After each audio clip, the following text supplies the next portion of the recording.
Hello guys, mga madiscarding mommy. Maiba naman po muna tayo ngayon. Yung aking bunso po, nagre-ready na po ng kanyang notebook para bukas. Kayo po mga mommy, kamusta po? Ready na ba ang inyong mga anak? Si Kay po, ito po.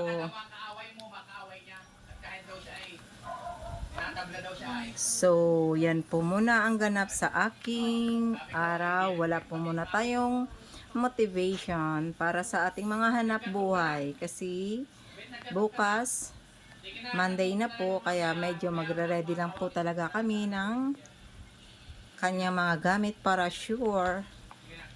Para excited daw po siya bukas sa kanyang school.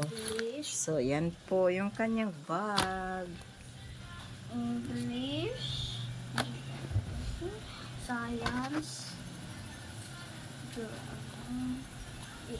At saka yan po yung kanyang uniform. Later po pa planchahin na po natin.